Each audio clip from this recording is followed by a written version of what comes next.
Welcome to Narratives and Nightcaps, Books, Beverages, and Author Conversations. It's a bonus episode because it is spooky season. Happy fall. Woo! Happy Halloween. Happy Surprise! birthday, Megan. Happy birthday! Yay! Does this come out on Halloween? No, I'm going to have it come out the day before, I Oh, think. okay. That's cool. But it can't come out on our normal day because we had regularly scheduled programming already. So it's a true bonus episode. True bonus episode with our spooky Halloween fall reading recommendations, books that we've either recently read or just want to recommend to you, spoiler free, of course, that you can add them to your TBR, talk about them in your book club, keep spooky season going, or if you just need more fall reads before you fully transition to the holidays. I don't fall in that camp. I'm like immediately November 1, Christmas tree is going up, but that's okay. If I had my way in my house, that would also be me. But Why can't it? I am married. So am I. I lose that battle too. I try every year. I would Okay. probably go like mid-November, and we would, because trees and garlands and all this stuff, and I have it's not my Alamo, but I have one at least that the minute the Thanksgiving dishes are clean, I can put Christmas up. Yes, and that's the agreement in my house too. I did find a little bit of a workaround, and Emily gave me great advice last year.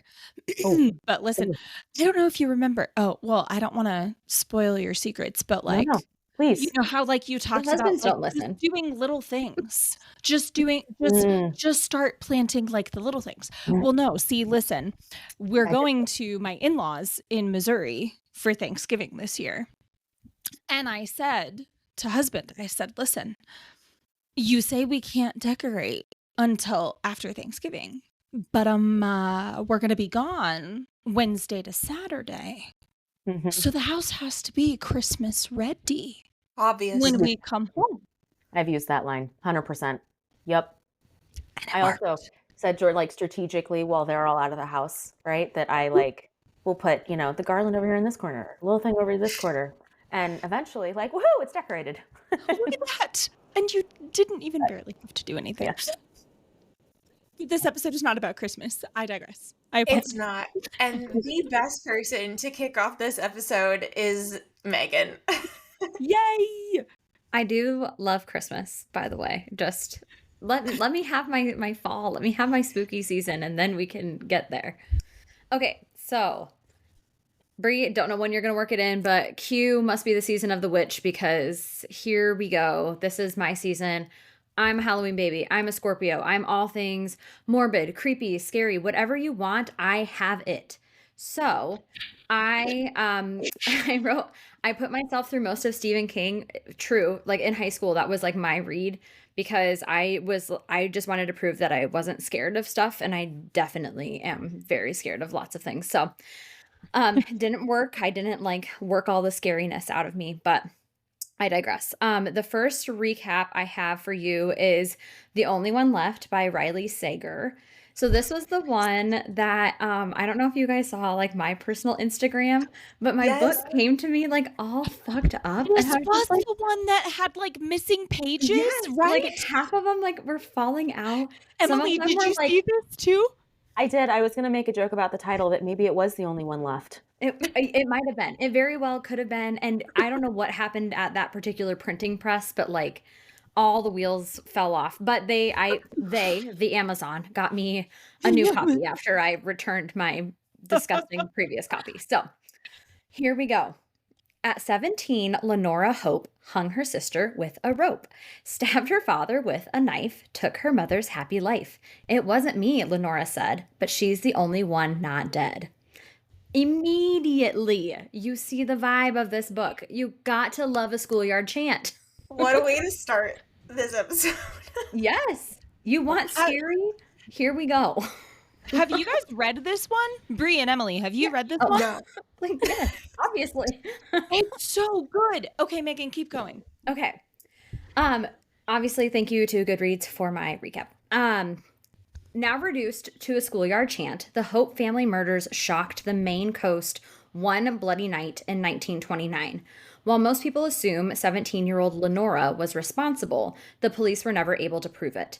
Other than her denial after the killings, she has never spoken publicly about that night, nor has she stepped foot outside Hope's End, the cliffside mansion where the massacre occurred.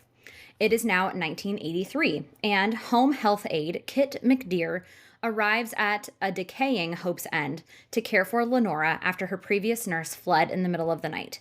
In her 70s and confined to a wheelchair, Lenora was rendered mute by a series of strokes and can only communicate with Kit by tapping out sentences on an old typewriter. Like, immediately creepy. One night, Lenora uses this typewriter to make a tantalizing offer. I want to tell you everything. As Kit helps Lenora write about the events leading to the Hope family massacre, it becomes clear there's more to this tale than people know. But when new details about her predecessor's departure come to light, Kit starts to suspect Lenora might not be telling the complete truth, and that the seemingly harmless woman in her care could be far more dangerous than she first thought. I need to read this. Yes. You do. It's Same. so good. If you love, so like this book is not about a haunted mansion per se, but if you love a haunted mansion vibe, this is definitely the thriller for you because the house in itself becomes a character. Like, it is where the massacre happened. It is like the entire book, it is just slowly decaying and crumbling as the story like unfolds. So it really follows the character as they're like, you know, discovering everything. Also, if you love a schoolyard chant, this chant is said throughout the book, which I thought was really cool because they do it as Kit, the like home health aide, is like learning more and more about the story. So I feel like every time you reread the chant, it has like a new meaning because she's figured out another piece or like something else has been uncovered. So between the mansion, this chant, like you're just learning so much about how creepy and vile and twisted everybody at this house is. And obviously, huge twist. I mean, that's my recipe for a great thriller. I didn't see it coming. I said, if you're really, really, really, really paying attention, it might have been a little more obvious at the beginning of the story because there are like very specific characteristics that are pointed out and like sprinkled throughout that I think if you are the person who like likes to solve it right away, you could probably catch on. I, as we all know, go in blind, I stay humble. That's me. So Megan, challenge accepted because I love nothing more. I love nothing more than on page 5 of a book that I have like barely touched the surface to go, I know the ending. I got it. This is totally on my TBR now. Yes. So I feel like if you want to be shocked, don't read into it. Just read the story as it is. If you want to, you know, be the detective and figure it out for yourself, there are cookie crumbs, I think, throughout the story that will help put it together for you. The imagery of this mansion is absolutely incredible. You feel like you're there. Like, I mean, just the description that like I feel like you know the old mansion that you're walking into. Like the furniture descriptions, the like it's never clean, even though they literally have a cleaning lady. It's just always like cobwebs and dust and just debris everywhere. It's insane.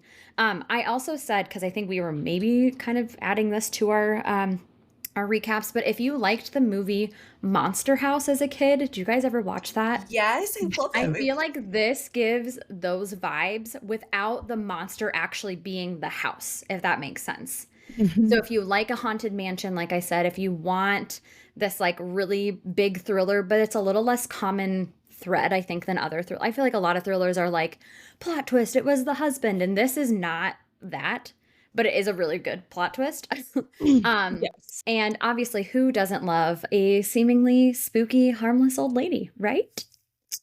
So this is a good one for sure. Put it on your Not gonna TBR. lie, you gave me chills like multiple times. Oh, and the book itself will give you chills Yes. as well.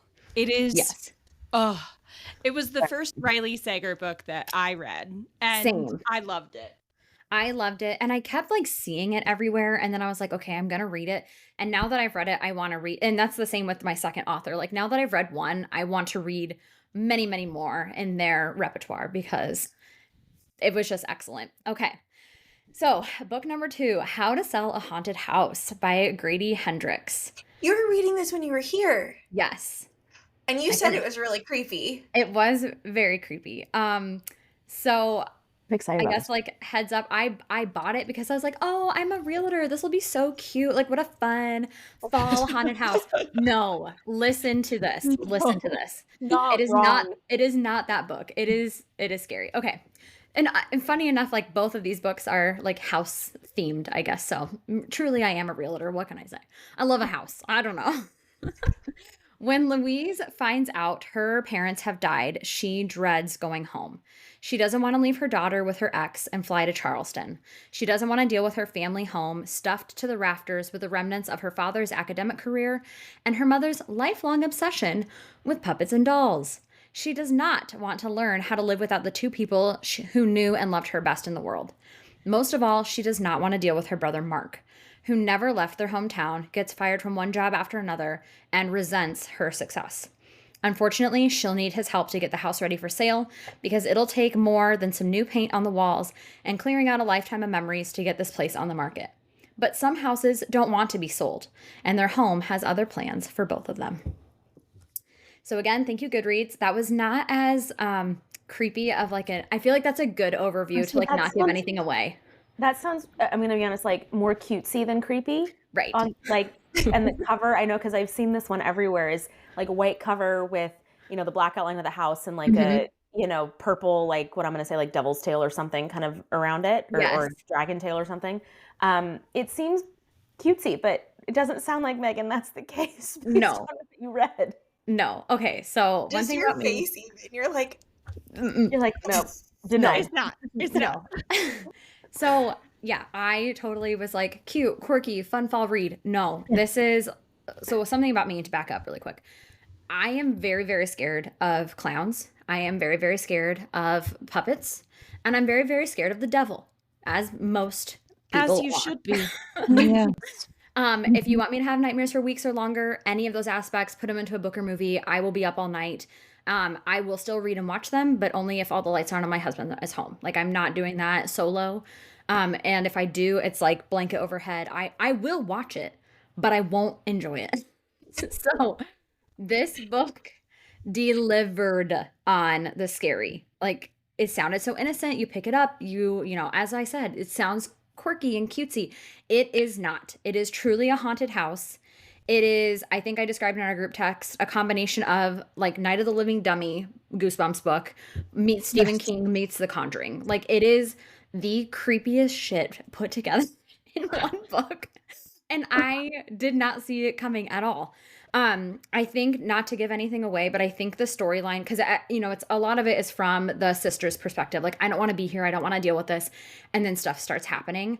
And then, of course, like any good book, change of perspective, plot twist, if you will, you hear from her brother and like everything that he went through with this experience at a younger age. So it wasn't current, but like in a previous, you know, experience.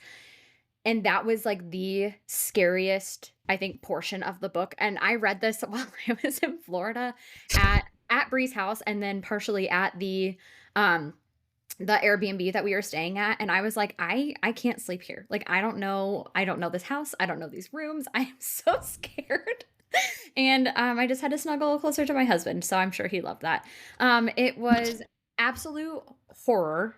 Like, I just, like, it was a scary book. This is a scary book. So if you want to be like genuinely afraid this spooky season, I would read this one. And this is, you know, this is the first Grady Hendrix books that I have read, but this will not be my last. Like, I like to get scared every now and then. This is a great one to do it. Might be a great author to do it. I'm like kind of intrigued, but also I don't do scary very well at all, so I'm also actually kind of terrified. Yeah. I lean more toward the Riley Sager side personally. Yeah. Okay, I so would say she's more thriller. This one was more horror. horror. Yes. Well, horror sounds harsh. This is more just scary. Because I've read Okay. like horror, And that is scarier.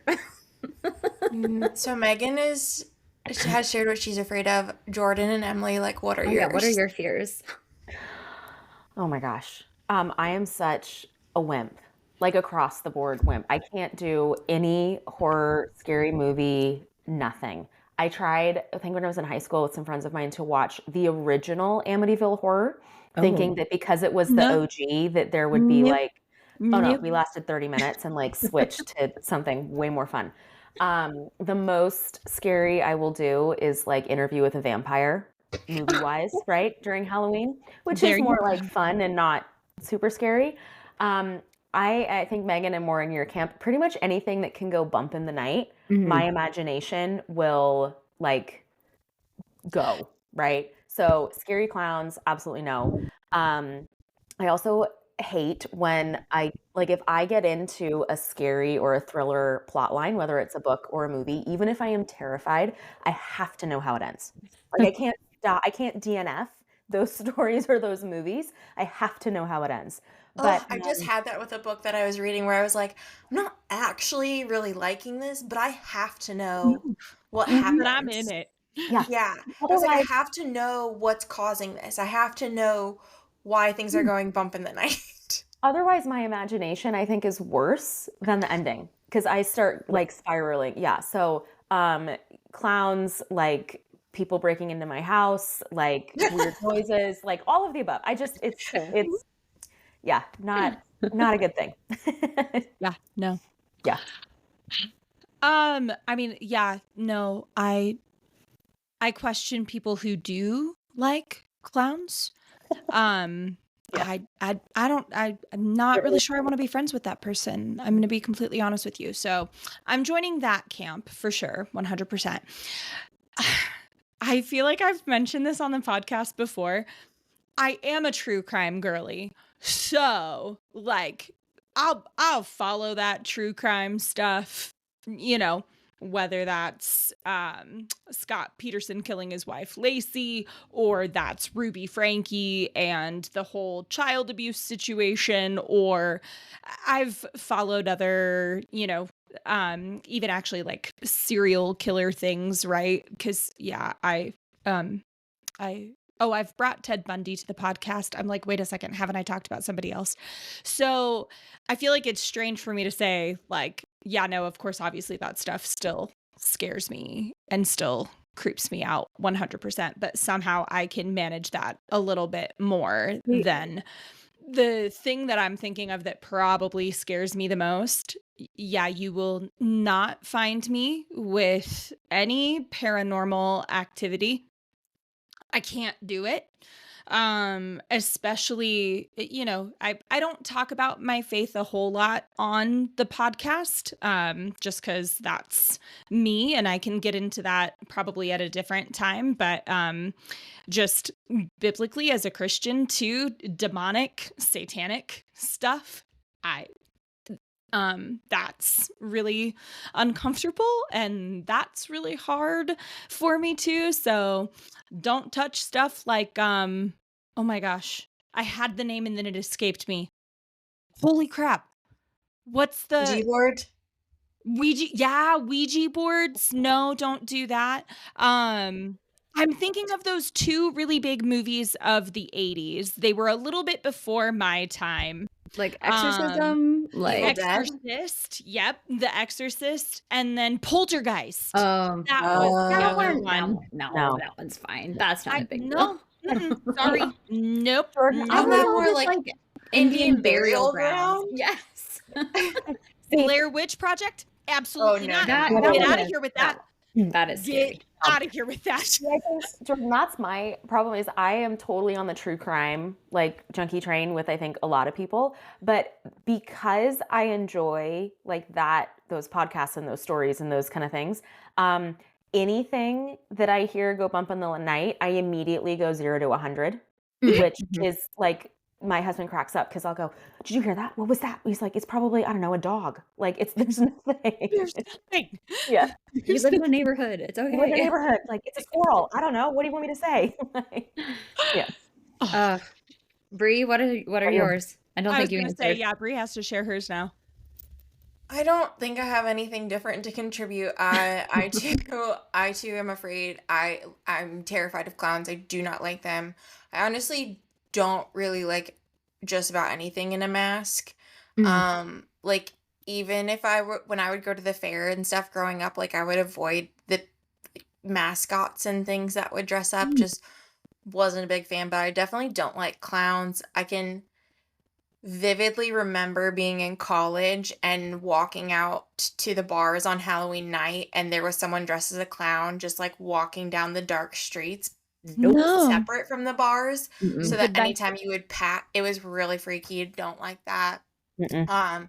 And yeah, I don't do anything. I don't do well with like paranormal weird stuff like that. Like I don't like any of that. I was absolutely terrified of Paranormal Activity, that movie that came out when we were like in Oh, high that, school. yeah. aren't Yeah. there That like movie, 3 or 4 now? Yeah. I don't know. I saw the one and it was scary enough, and I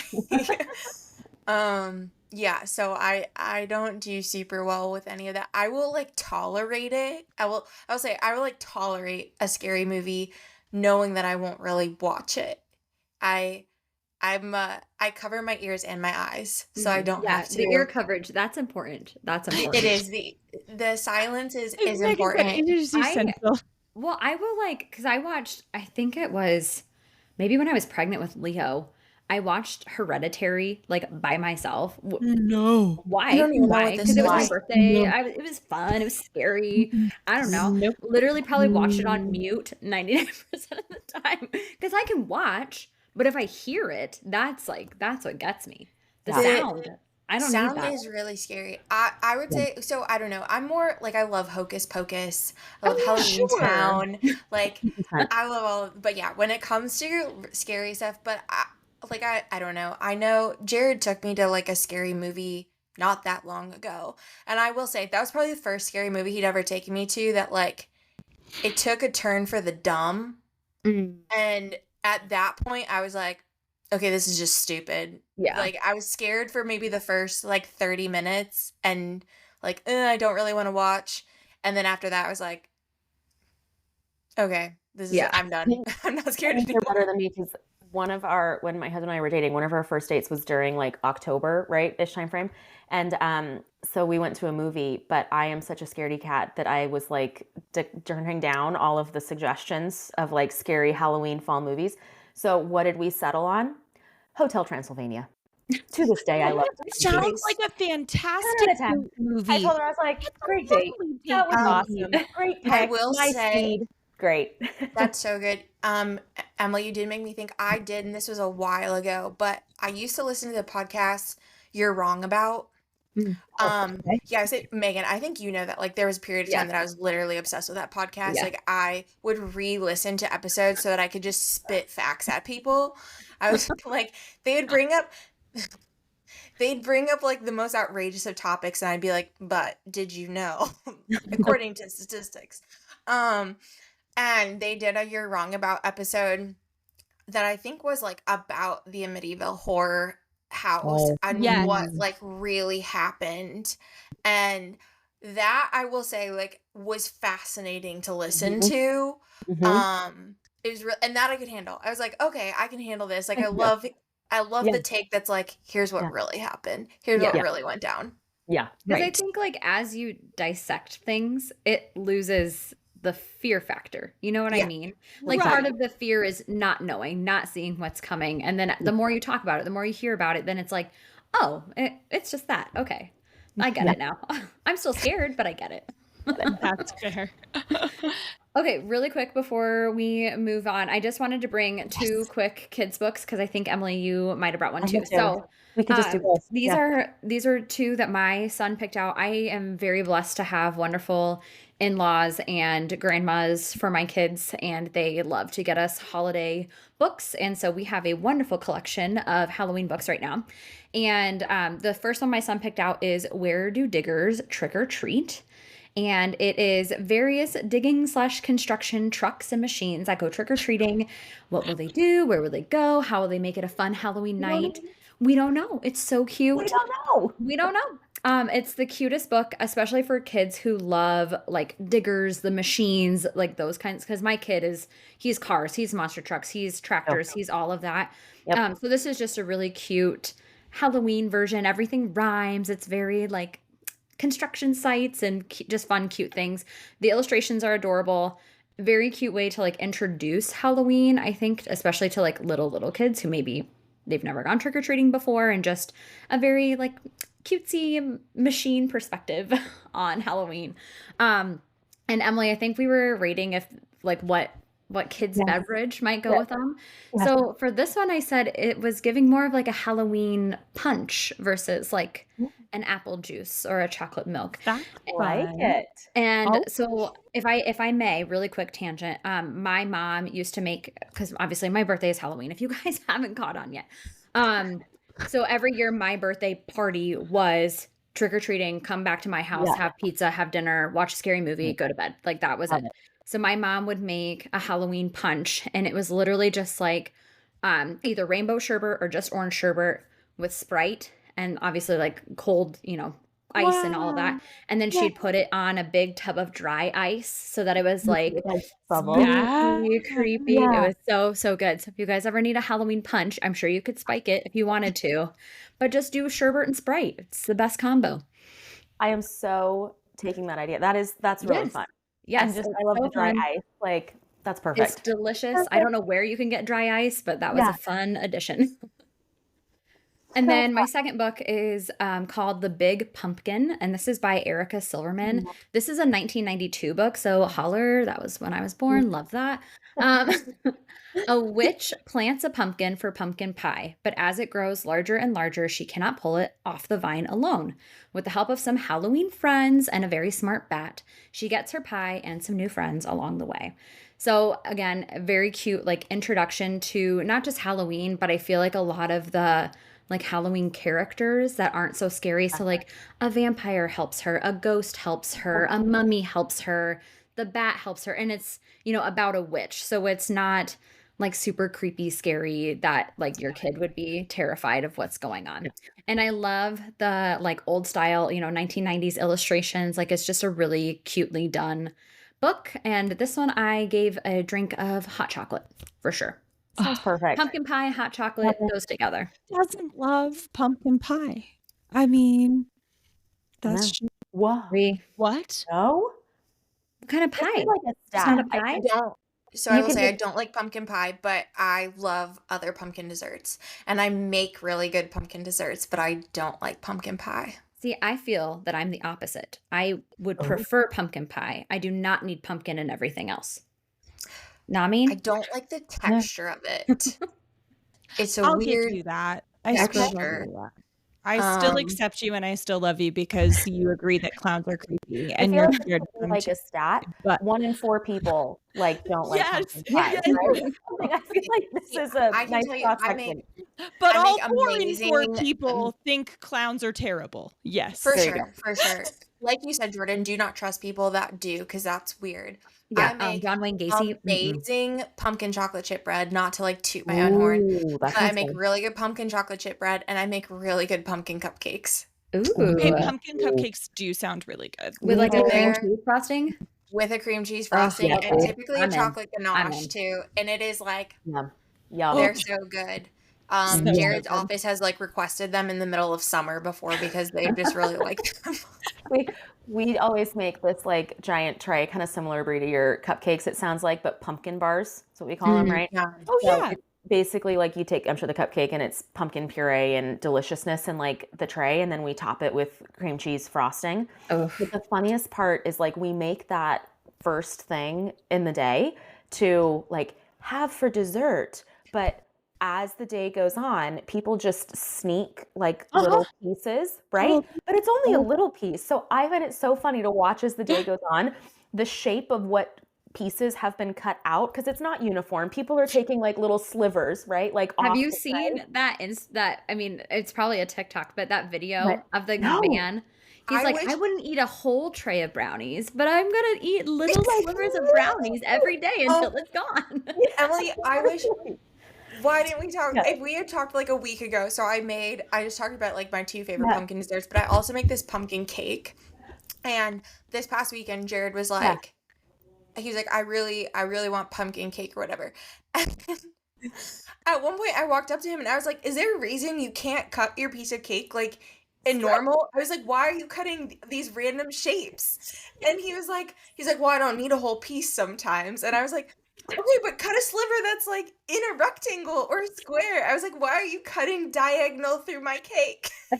That's how these bars end up, is like, because some people want the corner piece or the edge piece or like the middle. And so we end up, by the end of the day, this like geometric cut, like random slivers, because you just want a sliver. Oh my Lord. yeah.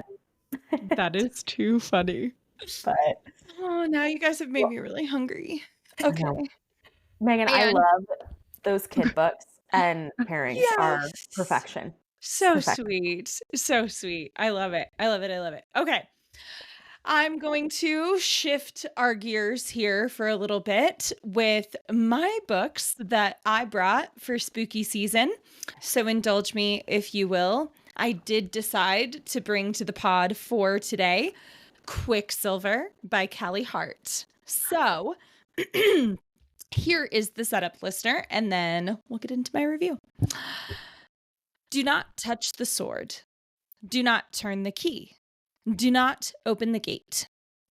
In the land of the unforgiving desert, there isn't much a girl wouldn't do for a glass of water. 24-year-old Saris Fane is good at keeping secrets. No one knows about the strange powers she possesses, or the fact that she has been picking pockets and stealing from the Undying Queen's reservoirs for as long as she can remember. But a secret is like a knot. Sooner or later, it is bound to come undone.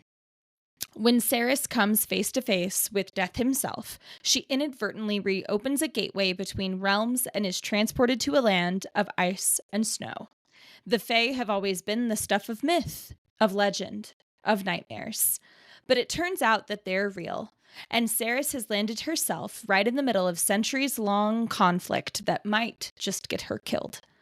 The first of her kind to tread the frozen mountains of Evelia in over 1,000 years, Saris mistakenly binds herself to Kingfisher, a handsome Fae warrior who has secrets and nefarious agendas of his own. He will use her alchemist's magic to protect his people, no matter what it costs him or her. Death has a name. It is Kingfisher of the Ajan Gate. His past is murky. His attitude stinks, and he's the only way Saris is going to make it home. Be careful of the deals you make, dear child. The devil is in the details. So, thank you, Storygraph, for that review.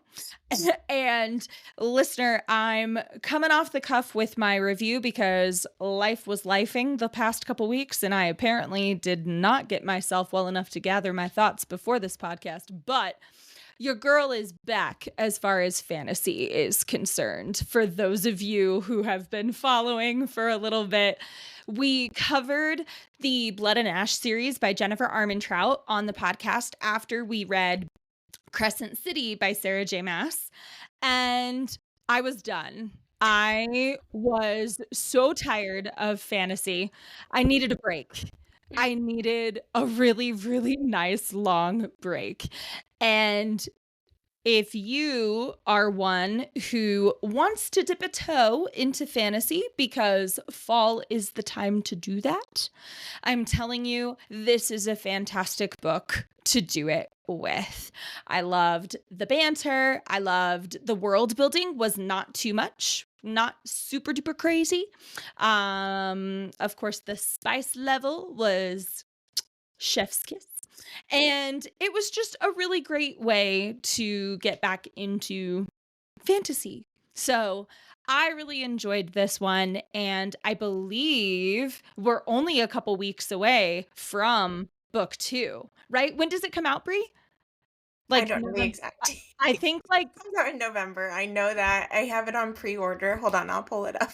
I think it's like the 14th or something like that. I can't remember the date either, but I'm super excited to continue on with this world. So Jordan, I share your needing a break from Blood and Ash I'm moment. sorry, Jennifer Armentrout, I love you. It got too much for me. Yeah. I can say Yep. that now, far enough removed. Yep. It got too much for me. I think that's where one of the, like, not to digress backwards, like, I love fantasy and romantasy books, but there is a fine balance between the spice and the romance and the plot. And I think, more of I need the plot to keep moving at a pace and Yes. not just have it be all spice and romance. Love that. There are, like, but that's just for me. Right. Yeah, I agree Okay. with that. I need spice to have a purpose. Yes. Not just to be there. I feel so bad about Blood and Ash because, like, I remember with book 1 being like, this is awesome. I was like, book 1 was so good. Like, and okay, I'm gonna stop myself before I say that. Before I say what was like on the tip of my tongue and about to come out, I'm gonna stop myself because Brimstone comes out November 18th. Okay. Yay. Okay. So we're just a few weeks away. We're so We're just a few close. weeks away. I'm so excited. What were your thoughts, Brie, on Quicksilver? Because it is honestly on my, like, fall fantasy TBR, along with like 17 million others. Yes, you have quite the list right now. I'm going through it. So I will say that I was really nervous to read it just because there was so much hype around it. Same. And I will say, like, I'd read mixed things about it. So I was really kind of hesitant. And I loved it. It's very, like, it's for the vibes. You read it for the vibes, Yes. but it is You do. it's so entertaining. It's so fun. It's such an adventure, and I really liked the world that it was set in. Yes. I felt like it had good layers, but to Jordan's point, it's not so complex in terms of The world building. that it's hard to follow or anything, but it's enough that you definitely feel like you're somewhere else. It was just a lot of fun. Once I started it, I didn't want to put it down. It's very entertaining in the best of ways. And her chemistry that Callie Hart wrote between Saris and Kingfisher, to me, literally was on Farah and Rysand level. Like, that was the other thing that was really getting me too. That's a bold At least statement. for me, I didn't experience that with the Blood and Ash series. I just didn't feel like I did. But that's this reader's opinion. No, I definitely like their chemistry too. I love their banter. I will say, I was fine with it once I started reading, but, like, knowing going into it that his name was Kingfisher, that, like, was not a little bit of a turnoff. That was not doing it for me at first. I was able to adjust. I was able to acclimate to that, so that's fine. But yeah, I really liked it. I would definitely recommend it if you like fantasy. It's a lot of fun, and especially with book 2 coming out now. I will say, all that said, I didn't feel so. Of course, we know these books end on some sort of cliffhanger. It wasn't the heart-wrenching cliffhanger that you're like, oh my gosh, how am I ever gonna move on from this, that we sometimes feel. I was excited. I was like, okay, great, that was an awesome book 1. Let's keep clearly going. A lot more to come in book 2, but it just felt right. Agreed. Agreed. I'm excited. I love that. Okay. My second book, and I did, yes, literally just switch this up because I finished this book recently, and it is one that has been staying with me. So allow me, dear listener, to introduce to you Wayward by Amelia Hart. Here's the setup. I am a wayward and wild inside. 2019. Under cover of darkness, Kate flees London for a ramshackle wayward cottage, inherited from a great aunt she barely remembers. With its tumbling ivy and overgrown garden, the cottage is worlds away from the abusive partner who has tormented Kate. But she begins to suspect that her great aunt had a secret, one that lurks in the bones of the cottage, hidden ever since its witch hunts of the 17th century. 1619. Altha is awaiting trial for the murder of a local farmer who was stampeded to death by his own herd. As a girl, Altha's mother taught her their magic, a kind not rooted in spell casting, but in a deep knowledge of the natural world. But unusual women have always been deemed dangerous. And as the evidence for witchcraft is set out against Altha, she knows it will take all her powers to maintain her freedom. 1942. As World War II rages, Violet is trapped in her family's grand, crumbling estate. Straitjacketed by societal convention, she longs for the robust education that her brother receives, and for her mother, long deceased, who was rumored to have gone mad just before her death. The only traces Violet has of her are a locket bearing the initial W and the word wayward scratched into the baseboard of her bedroom. Weaving together the stories of these three extraordinary women across 5 centuries, Amelia Hart's Wayward is an enthralling novel of female resilience and the transformative power of the natural world. So, this book is so much fun. It was so beautifully written. It's giving practical magic vibes. It's giving witchy vibes of oh my gosh. I'm trying to think. If you watch Charmed, right? When you liked Charmed, it's giving all of those, and it's scratching that historical fiction kind of itch as well. I found this writing to be exceptional. I really, really loved each one of these points of views, right?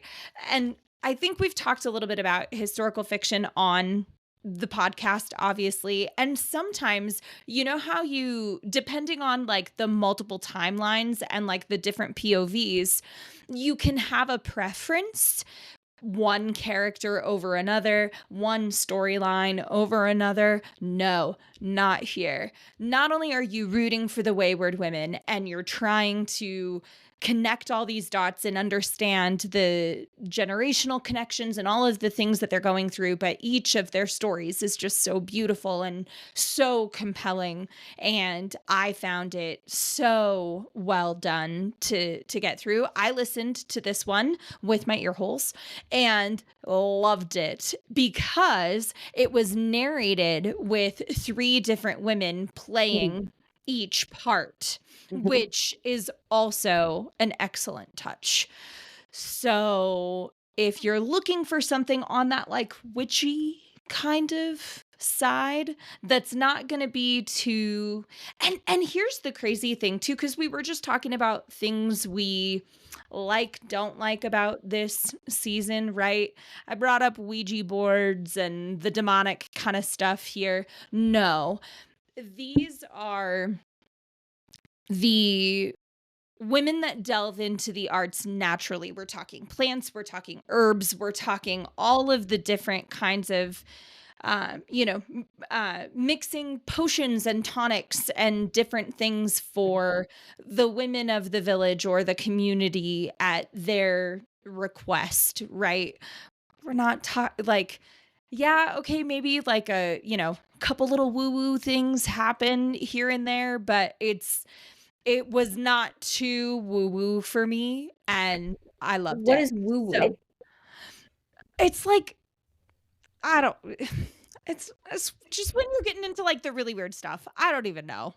I hate to, well, 2 things. Like You sold me when you said it's like Charmed. Yes, like the craft. Like, yeah. So Charmed could be classified, in my opinion, as woo-woo, right? We're talking spell books and we're talking like casting different, like Emily knows what I'm talking about. I'm with you. I have to say though, Jordan, I'm loving the terminology, but all that's in my head is, did you ever watch the movie of The Divine Secrets of the Yaya Sisterhood? Yes, Where they yes, would sit in the back of the car and they would like go, woo woo. That was yeah. their like, that's all was in the back of my mind.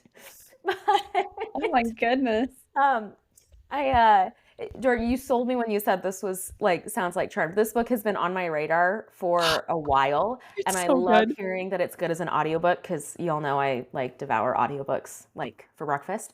They're great. So this is moving up my TBR. For I sure. feel like not to be because there's also a Netflix show out now, also called Wayward, spelled differently. This is not that. No, I watched that Wayward. That is not this Wayward. So thank you for the clarification. Yeah. You do a much better job distinguishing that than I do apparently of describing woo woo. So And I hate to say it, Jordan, I think one of the books that I brought tonight that I'll talk about here shortly is maybe a little woo woo, if we're going to use that term on this, that went. we'll get there. We'll get there. All good, but no, I that's that is moving on my TBR.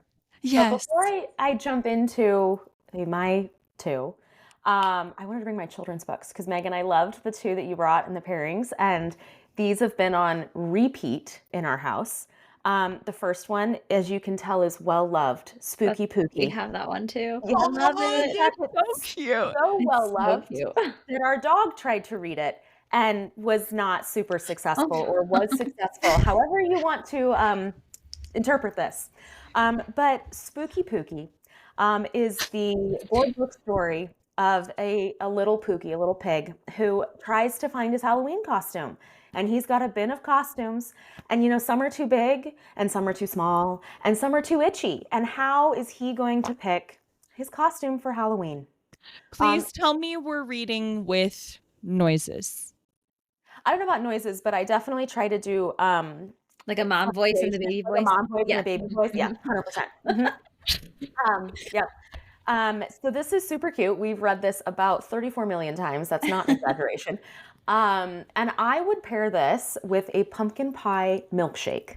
Maybe not great for you, but for those that like pumpkin pie, we tried this last year. So pro tip, if you have leftover pumpkin pie from Thanksgiving and you just cannot possibly stomach another slice, another sliver, another whatever, take a piece of pumpkin pie and a scoop of vanilla ice cream and a little bit of milk, put it in a blender and blend it all up.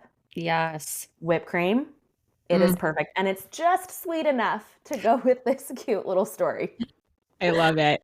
So that one's super fun and well loved by all. Canine, human, doesn't really matter. They love it. The second kids book that is also on repeat, but more for my toddler than the whole house, is How Do Dinosaurs Say Trick or Treat? So this one, is super cute because it's all about how dinosaurs should trick or treat appropriately. So it's also great for kids that like might be just getting into how to trick or treat, because this does cover, like, I'll say the manners side of trick or treat. So it'll ask questions like, you know, do dinosaurs stomp through the neighborhood roaring loudly? No. Like, it kind of covers like some of the like how to be a good trick-or-treating dinosaur. Super cute. My 3-year-old son absolutely loves this because we're in a full-on dinosaur like phase. Yes, Brie. Can I share a lifelong dream of mine that I To don't know be if a Megan knows dinosaur? this. Jared is very much aware, but I don't share this with many people. So why not put it on the podcast? It Love is it. like a lifelong dream of mine to wear one of those dinosaur suits and walk around. Like, They're to so say- fun. to say that I'm actually obsessed with them it's kind of embarrassing, like how much I love them. Yep. And it is one of my main goals in life, is to have an opportunity to wear that suit. Like not and the do something. inflatable, the like Yes. legit No, the dinosaur. No, the The inflatable. inflatable one. Girl, Okay, just so go Brie, buy one. I don't have anywhere to go. I'm like, I Your need neighborhood an has activity. candy wearing Ma'am. it. Ma'am. Can I share that I don't know You've if I'm done this. quite on your level, but I have a plan for next year's Halloween that I know it sounds crazy that it's already like a year in advance, but it's mainly because My youngest is not like fully sitting up and supporting his head right now. But we have those little, those electric cars, like Jeeps that kids can ride Oh, in, yeah. right? And I think so we have a white, like Jeep looking one. So I want to do Jurassic Park as a family next year and have the two Yes. boys trick or treat in the car in like Yes. khaki outfits. And I want my Yes. husband and I to wear inflatable dino costumes and chase after them. There you Yes. That go. sounds fantastic. Yes. Love it. That is that. So stay tuned. Follow us for a whole year and you'll learn next year How that goes. how that goes. We'll have to follow up with that one. That sounds awesome. Yeah, but that's my plan. So, how do dinosaurs see trick or treat? Highly recommend this one. In fact, there's a whole series about like how do dinosaurs, sit at the table and eat dinner? How do dinosaurs go to school? How do they make friends? All sorts of things on manners. I would pair this with. I'm renaming this, but basically, it's like a fizzy brew for kids. I think, Megan, it's probably similar to your punch, but I would do like Martinelli's with green food coloring and a gummy dino, like Cute. on the rim. Fancy. That sounds great. This would be my fancy pairing if you're looking for something for kids. I'm sure you could swap out the Martinelli's for champagne and like have a fun adult drink. There you go. That's adorable. So those are fun. I'm going to switch gears completely from polite dinosaur manners to full on woo woo Jordan, like over the top, scary, witchy Halloween spooky book. So the third now, but first adult book I would talk about is The Witching Hour by Anne Rice. This is a doorstopper of a book. I don't have it here, but it's like 900 pages.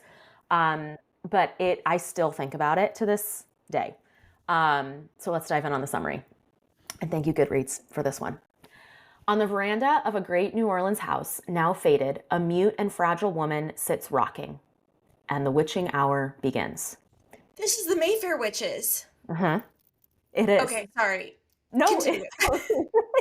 there's a whole movie and show, but this is the book that like the Mayfair Yes, Witches okay. is all based on.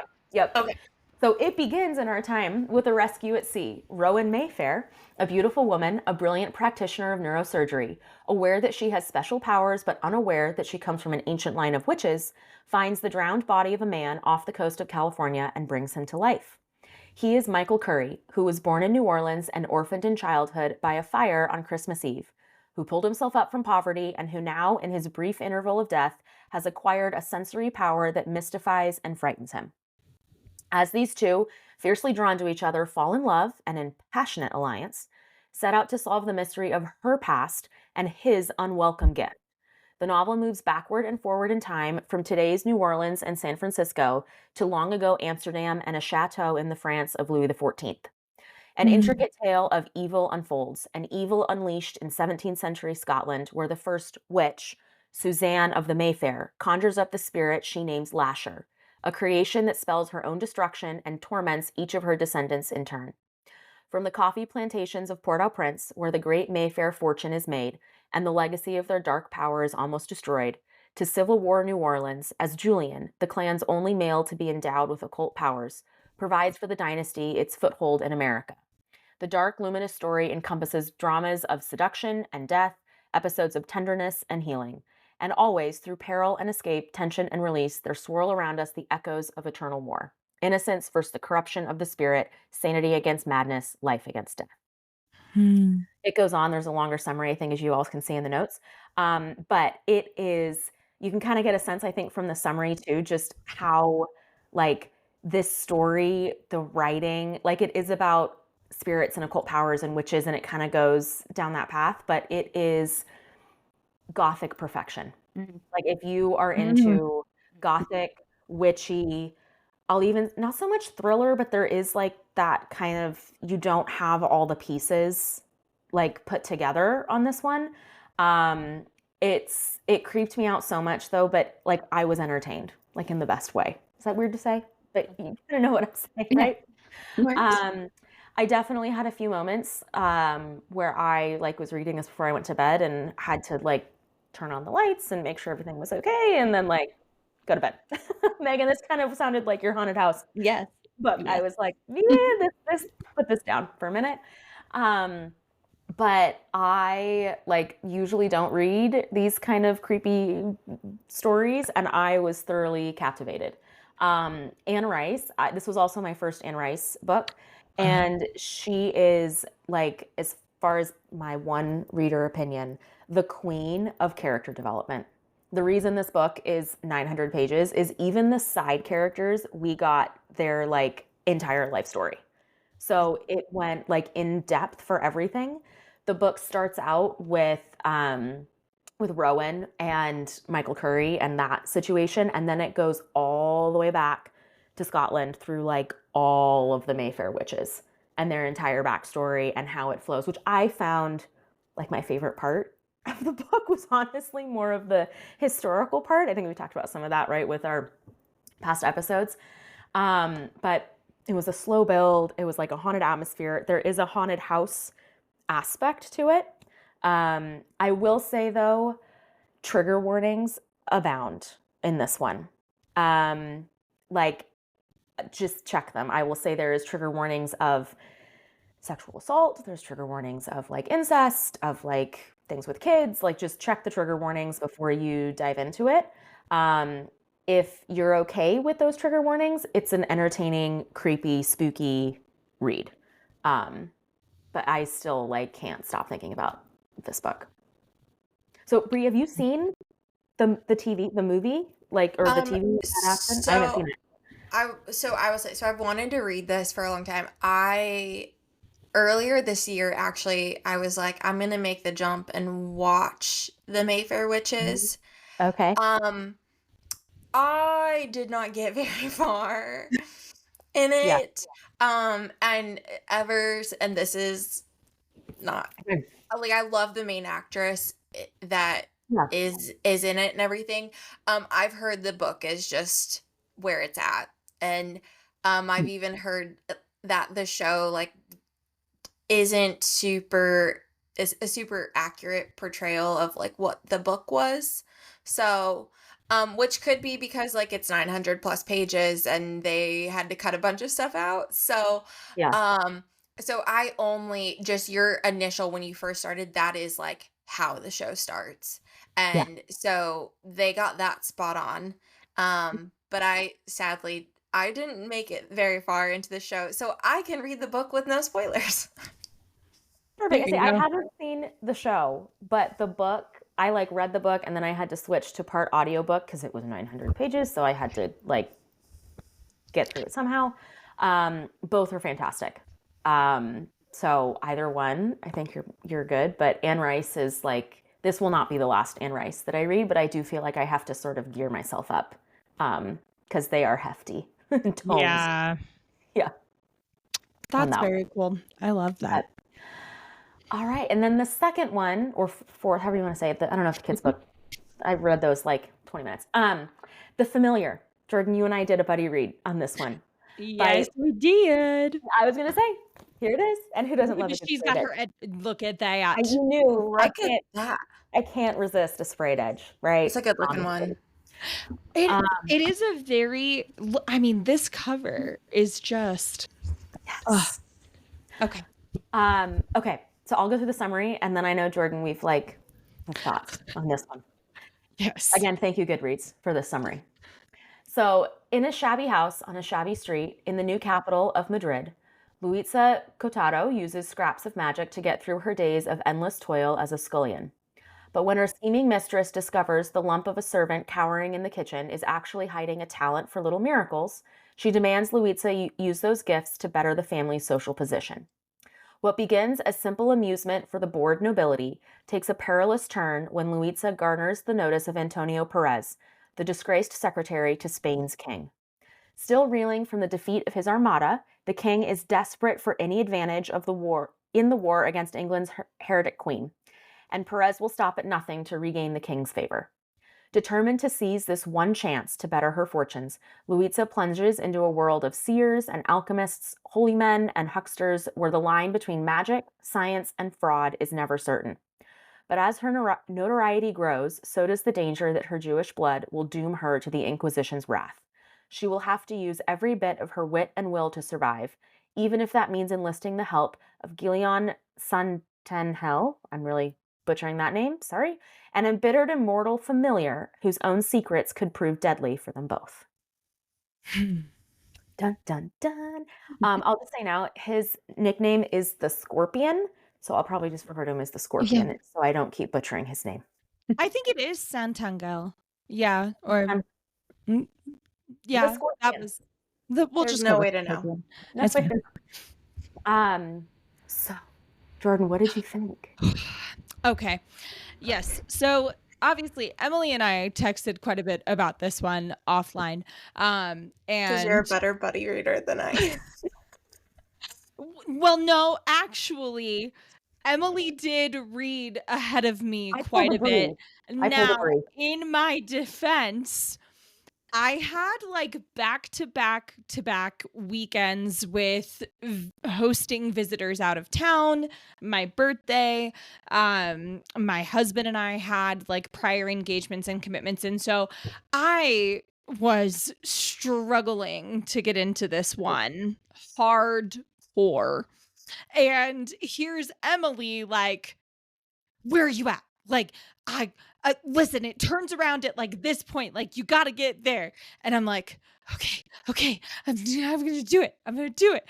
And okay, I think Emily will agree with me on this because I want to hear her thoughts. And I don't want to sound repetitive after talking about Wayward. This writing was out of this world. It is something that is completely different from anything that you will experience or that you will read. Lee Bardugo, I have absolutely no idea how this author does it. It is unique and it's just one of a kind. There's if there were some challenges getting into it, but the setup, the layout, the character development was all very, very well done. I don't know if Emily, you want to share Yeah. some thoughts and then we can get into the ending. I agree. I will say though, the pace of this one is slower. Like I Yes. think I kind of came off of a couple thrillers and a couple of that. I was like, all right, we're moving, we're grooving, and it like slow. It's a slower pace from a story development standpoint. So it definitely took me a little bit at the beginning to just get into it. But there's not many books that I would say like the writing captivated me before the plot. And Yes. this is one of those books where I confidently will say that I was captured first by the writing style, secondary by the plot. So, yeah, that I think too. I liked the magic. Like I think when we talk about some of these spooky vibes, there's always a magic element or a creepy something element. The magic element in this one, I thought was really interesting because you were never sure. It was all about like whispered words, so you were never sure who was actually a witch or magical versus who was just a fraud and able to do parlor tricks on a stage. So that kind of was an interesting, I think, different angle on magical system in this. Were they real or was that just they're like it's like magician, like how does a magician do their tricks, right? Did they just were they really good on stage? So I kind of liked that different angle on the magic system. It also just feels, this is going to sound really weird to say, but fall, broody, like it just is, it fits this season really well. I, Luisa, as a character, I don't know, Jordan, how you felt about her.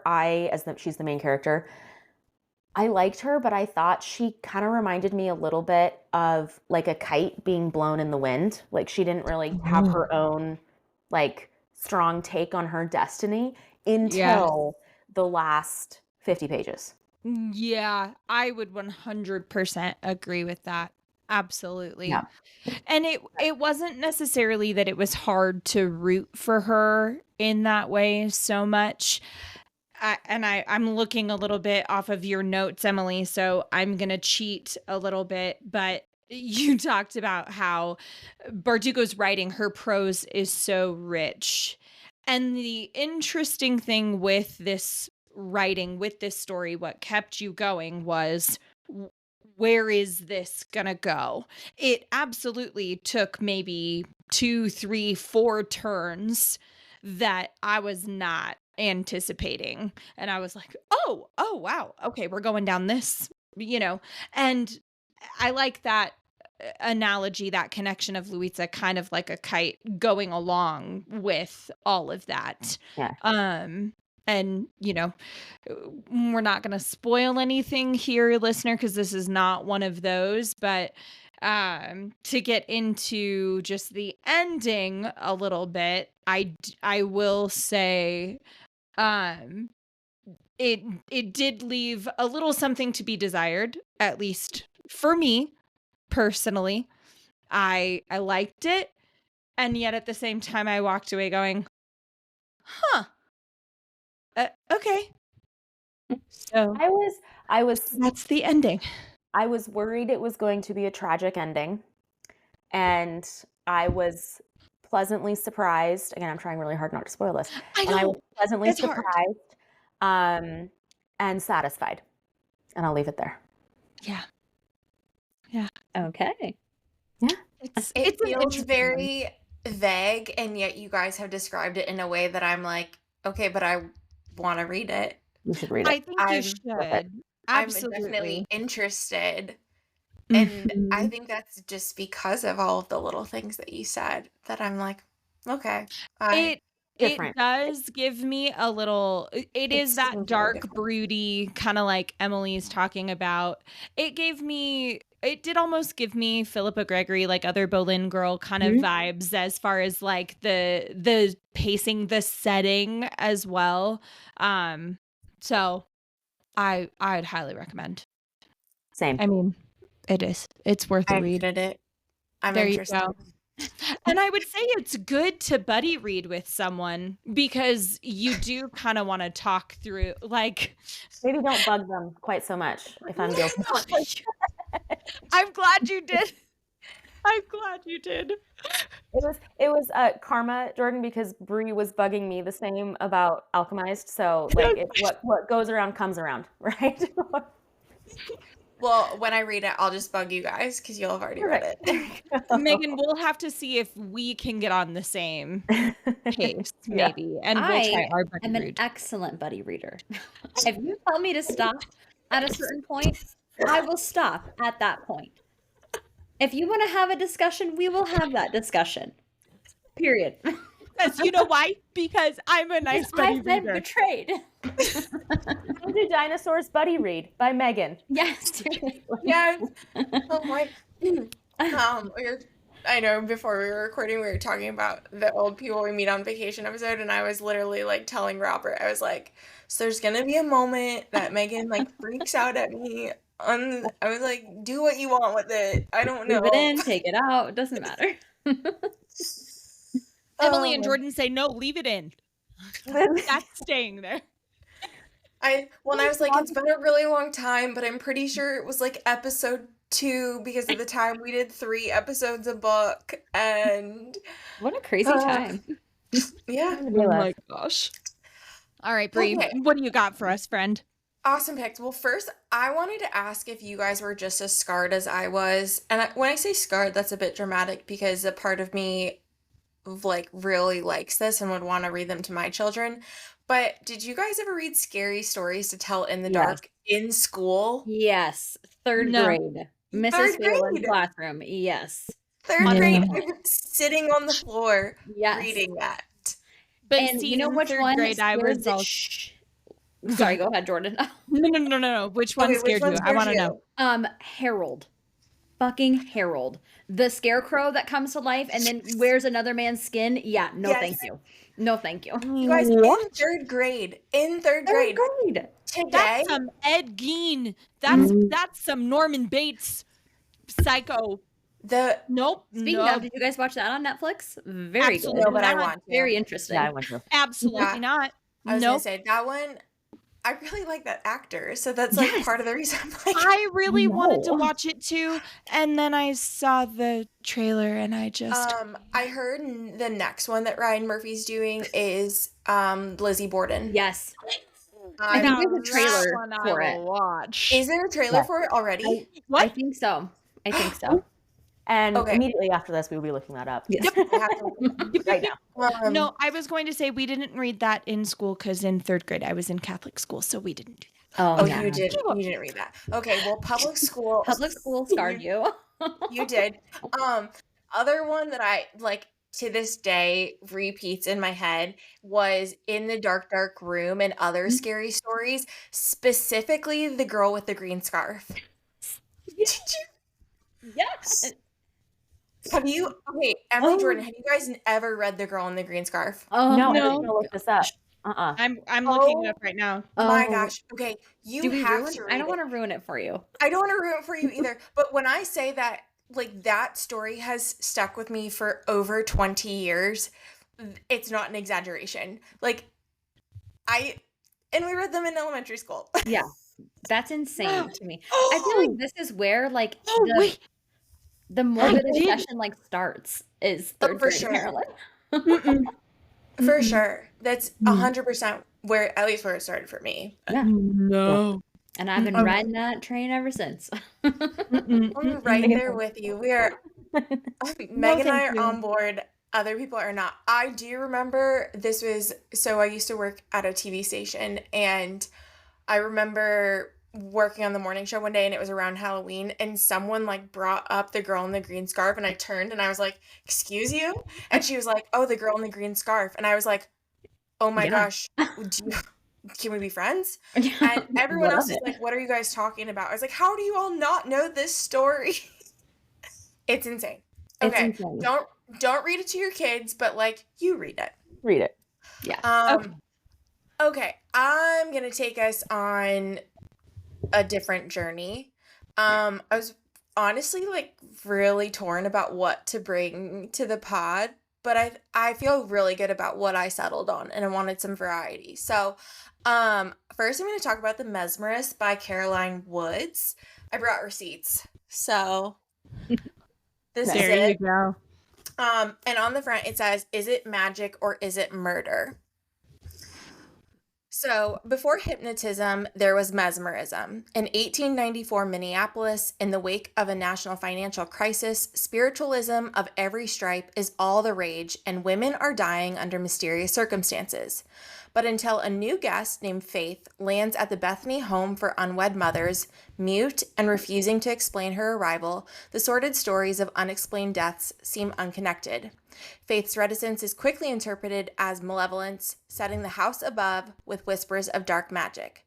Abby, a staunch Quaker, lifelong supporter of progressive causes, and Bethany Home's treasurer, thinks the rumors of mystical powers swirling around Faith are nonsense, but she recognizes the danger of a good story. Refusing to allow scandal to cloud the home's important mission, Abby tasks Faith's roommate, May, with tracing Faith's path to Bethany Home. May is desperate to end her year at Bethany Home, engaged and on track to her happily ever after, even if her Prince Charming is Hal, a man she's not sure she can trust. As she digs into Faith's shadowy background, May uncovers a Minneapolis she never expected, and her investigation brings her closer to polite society and to Hal. The more she learns, the more she questions the motives of everyone around her, including Abby and Faith. And as more women turn up dead, May must reevaluate the future she wants and which lies she's willing to tell and for whom. Okay, so kind of a different story. Also huge shameless plug because we featured this book and this author on the podcast last year when I interviewed Caroline Woods. The conversation just like really stuck with me. The story has stuck with me too, and it's perfect for spooky season. It's like just so the time period, everything. So I said, this is for the ones who love historical fiction plus mystery plus true crime, because there is like an actual true crime element to this. I would say that part of it is that I became kind of obsessed with like the real events and the people that actually inspired aspects of this. So there really was a murder in Minneapolis in the late 19th century, and a man who claimed he'd been mesmerized to kill. There was also really a Bethany home for unwed mothers in Minneapolis, with records from one of the founders used in Caroline's research and as one of the characters of this story. It is gothic and eerie. It sheds a light on women of the time in that Gilded Age and this fascination with spiritualism at the height following the Civil War, because everybody was like really interested in being able to contact the dead because so many people in the country had died. So there was this like wave of it across the country. And then in Minneapolis, you had this man and people that ended up dying, and he was claiming it was mesmerism. It is Interesting. it's so unique. It's unlike anything I've ever read, and it is just so perfect for like the fall, cozy, dark, light a candle and drink something warm while you read it with your blanket. So I would definitely recommend. Is this a good one to listen to? Sounds so good. I don't know. I haven't listened to it. So based on my reading, I would say maybe not. It does go through three points of view. So it's Faith, May, and Abby. So I don't know if that gets confusing at all on the audiobook. Okay. It might not, but I didn't earball this one. I read it. Okay. Yeah, no, I was just curious. That one does Okay, sound and good. then pivoting, going in a totally different direction, but another shameless plug, is House of Hearts by Skyla Arndt, who we featured on the podcast earlier this year. And this is just like a standalone romance, fantastical book. It is so much fun. So let me tell you what this one's about.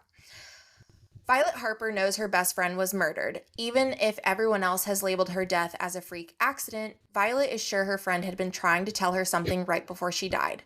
Cryptic messages about her friend's elite boarding school, her whirlwind romance, and the mysterious secret society she was entangled in all point to a sinister fate. So Violet does what no one else seems willing to do. She transfers to the same fancy school to dig into the society's murky history and find out what really happened to her friend. She knows the truth might not be pretty, but what she doesn't bargain for is the handsome boy at the center of it all, Calvin Lockwell, the brother of her prime suspect and descendant of the school's founder. He's obnoxious and privileged, and Violet can't deny their haunting attraction. It soon becomes clear his family is hiding a dark secret that may not be of this world, and suddenly Violet's following her friend's doomed footsteps down the rabbit hole. Even as details emerge of a deadly curse plaguing the school, she can't escape her true feelings for Calvin, but loving him may be the last thing she ever does. Shoot, there was something I was going to say like right off the top there, and I totally forgot. Oh, thanks to Goodreads for both of those recaps. Of course. Don't want to forget. So this is, think Alice in Wonderland meets Wednesday with like a touch of The Haunting of Hill House. I personally love all of those things. It weaves dark academia, a murder mystery, forbidden love, ancient curses, and ghosts into a compelling gothic narrative. While it does carry the YA label, don't let that deter you. And let me tell you guys something offline about that later. This book is delightfully creepy. Never outright terror, but definitely moments where you're like, oh, that's a little creepy. Yeah. With romantic banter and tension you won't get enough of. The eerie atmosphere, blend of suspense, and supernatural elements make this perfect for spooky season. It's all the vibes. I You like had me it. at Alice in Wonderland and Wednesday. Like, sold. I'm Yep. actively watching season 2 of Wednesday right now, so I can See- like already picture this. And I feel like The Mesmerist would be one that's more up my Yeah. alley. Like Yeah.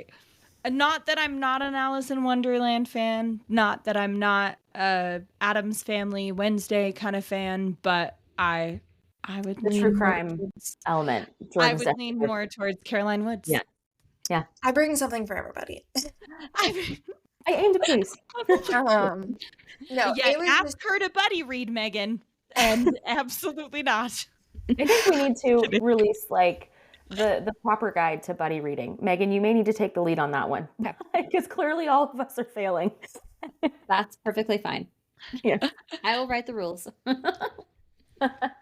Absolutely. Wait, so what do you think of Wednesday season 2? I love it so far. Okay. How far into it are you?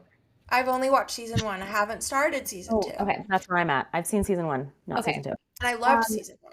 I too. feel like season 2 does a good job of incorporating aspects from season 1, but with it still being its own storyline, if that makes sense. Okay. So it's There you go. not like, I feel like it's not necessarily a super direct continuation of season 1. Okay. Like it's its own standalone. I think it could be. Like there definitely pulls in like characters and aspects from season 1 of like how season 1 ended, Mm-hmm. but it's not like it's the same mission from season 1 is Sure. now continuing into season 2, if that makes sense. Interesting. Bringing Adam Brody back into the chat. What about Nobody Wants This? I season haven't two? watched it yet. Yep, Won't I say finished anything. it. I'm done. It's okay. I haven't either, but I really need to. I need to too. Okay. I'll leave it I at just that. happened after our last episode, he had to have an honorable mention. You guys, when I saw that reel too, where the guy interviewed, he was like, "I'm from the Midwest," and I was like, "And I'm a millennial." I was like, Hot Ones one? Yes. "Yes," I was like, "Oh, Yes. this is my life." Yes. Yeah, Because he was saying like how romanticized like California is, and I was like 100%. It's It so made you want to true. like live. It made you want to be a Californian. It 100%. I mean, to say that like I absolutely loved that show is it's but I've made Jared watch it. Like I was like we started dating and I was like, "Have you ever watched the OC?" And he's like, "No." I was like, "Great, I have it on DVD." And we're starting now. starting out. See, and I wouldn't subject my husband to that, but he now He at likes this it. point can come. Oh, see, no, and this is where I was going with this because that's how Mark is with Gilmore Girls. Because he can now come into any episode and he'll catch on. He's like, "Oh, okay, so you're in season da da da. Is this before or after da da da happened?" Like that's Impressive. That's how much Gilmore Girls gets watched around here. 100%. Okay, which love interest are you from Gilmore who? Girls? For Lorelai or Rory? Rory. I am a Logan girly for sure. I mean, I want Logan for myself 100%. But see, I also was a Rory that never had a Jess phase, to be honest. So Jess was great and then he wasn't. And Why did you drop out of Yale? why? And then Logan, of course, was also great until all of that happened. So yes, I am a Logan girly. Yes. There you go. Megan, Emily? Oh, I mean, I feel like I'm team Dean, right? Like from the beginning. Me too. Like I like Yes. a good high school romance. Keep it going there. Okay. That's cute. It's cute. You do because you married your high school sweetheart. That makes Sure sense. did. Okay, that tracks. That tracks. That tracks. And my mom did meet Jared Padalecki, and she also met oh my gosh, the other one from Supernatural, Jensen Ackles. Jensen Ackles. That's Yes. funny. Wow, what a pair. Yeah. What a pair. Yes. And she said they were very sweet. They were very nice guys. Well, I definitely round us out by being the Jess one of the group. So There you go. There you go. I'm glad everyone's accounted for. Yeah.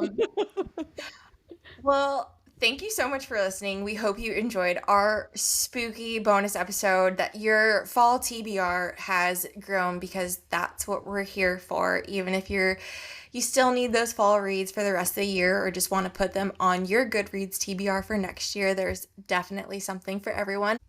Happy spooky season. Cheers. Happy spooky season. Thanks so much for listening. The Narratives and Nightcaps podcast is a production of The Craft Co., with intro music created by Remington Haynes. Subscribe to the show on Apple Podcasts, Spotify, and YouTube. Follow at Narratives and Nightcaps on Instagram or visit our website, narrativesandnightcaps.com. Sign up for our newsletter to always know what we're reading next, which authors are joining us on the show, and for extra bookish and beverage info. Connect with our additional co-hosts, Jordan and Emily, as well. You can find me on Instagram at Cozy Reads and Sips. And you can find me on Instagram at books.bottles. Cheers! Cheers!